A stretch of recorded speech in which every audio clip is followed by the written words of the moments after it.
This young woman was beaten with a baseball bat as she walked back to a Virginia mosque. She is Nabra Hassanen. The murder Sunday of this teenage Muslim girl during the holy month of Ramadan has many of you asking, how can this not be a hate crime?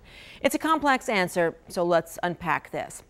Fairfax County Police right now, they say that they don't have any evidence that points to a hate crime. They say her killer, 22-year-old Darwin Martinez Torres, was violent with road rage.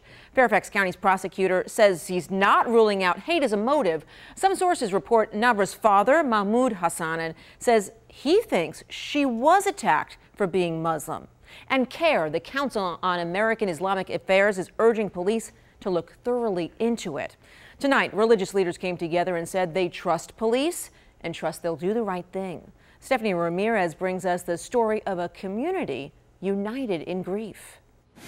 Even the victim's father told reporters he thought his daughter was targeted for her Muslim clothing. She was wearing a hijab. He broke down before Imam Muhammad Majid even started talking, the Adams Mosque leader. We're all in shock.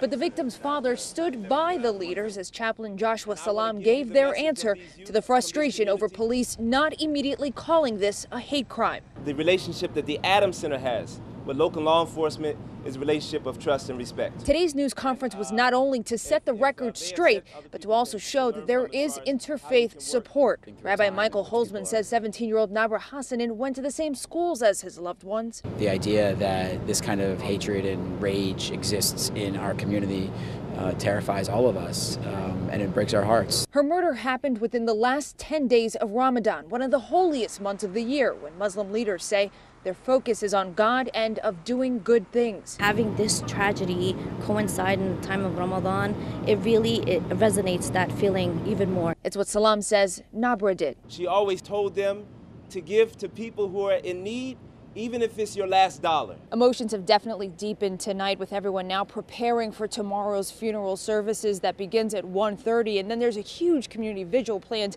at another location for 6:30. Outside of the Adams Center Mosque, Stephanie Ramirez, WUSA 9. And there was anger tonight during a vigil for Nabra Hassanen in Northwest Washington. Hundreds filled DuPont Circle to speak their mind. They insist Muslims, especially black Muslim women, are being targeted. Speaker said Fairfax County Police must call the murder a hate crime. We're not going to let Nabra's story just go away. We're not going to let Fairfax Police tell us that this is just a case of road rage. This was organized by the Women's Initiative for Self-Empowerment. The group is better known as WISE. It says hate crimes against Muslims are up 67% since last year. And a note from Fairfax County Police tonight, they're asking for patience as they work their way through this investigation. More evidence could in turn lead to more charges, they say, including ones related to hate crimes.